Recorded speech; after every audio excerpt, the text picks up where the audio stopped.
ಯುವತಿಯೊಬ್ಬಳಿಗೆ ರಾತ್ರಿ ವಿಡಿಯೋ ಕರೆ ಮಾಡಿ ಕಿರುಕುಳ ನೀಡುತ್ತಿದ್ದ ಯುವಕನಿಗೆ ಮಹಿಳೆಯರು ಧರ್ಮದೇಟು ನೀಡಿದ ಘಟನೆ ಮಂಗಳೂರಿನ ಕುಳೂರಿನಲ್ಲಿ ನಡೆದಿದ್ದು ವಿಡಿಯೋ ವೈರಲ್ ಆಗಿದೆ.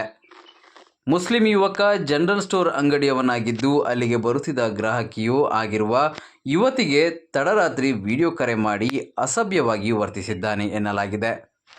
ಇದನ್ನು ತಿಳಿದ ಮನೆಯ ಹಿರಿಯ ಮಹಿಳೆಯೊಬ್ಬರು ಅಂಗಡಿಗೆ ಬಂದು ಕಪಾಳಕ್ಕೆ ಬಾರಿಸಿ ಪ್ರಶ್ನೆ ಮಾಡಿದ್ದಾರೆ. ಇನ್ನೊಬ್ಬ ವ್ಯಕ್ತಿ ಮಹಿಳೆಯರಿಗೆ ಸಪೋರ್ಟ್ ಮಾಡಿದ್ದು ಯುವಕನನ್ನ ಪ್ರಶ್ನಿಸಿದ್ದು ಅವಾಚ್ಯವಾಗಿ ನಿಂದಿಸುವುದು ವಿಡಿಯೋದಲ್ಲಿದೆ. ಅಲ್ಲದೆ ಅಂಗಡಿಯ ಇತರರಲ್ಲಿ ಈ ರೀತಿ ಮಾಡಿದರೆ ಹೇಗೆ, ಇವನ ಉದ್ದೇಶ ಏನೆಂದು ಪ್ರಶ್ನೆ ಮಾಡುತ್ತಾರೆ. ಯುವಕನ ಮುಖಕ್ಕೆ ಬಾರಿಸಿ ಪ್ರಶ್ನಿಸುವುದನ್ನು ಮತ್ತೊಬ್ಬರು ವಿಡಿಯೋ ಮಾಡಿದ್ದು ಸಾಮಾಜಿಕ ಜಾಲತಾಣದಲ್ಲಿ ಹರಿಯಬಿಟ್ಟಿದ್ದಾರೆ. ವಿಡಿಯೋ ಜಾಲತಾಣದಲ್ಲಿ ವೈರಲ್ ಆಗಿದ್ದು ಈ ಬಗ್ಗೆ ಪ್ರಕರಣ ದಾಖಲಾಗಿಲ್ಲ.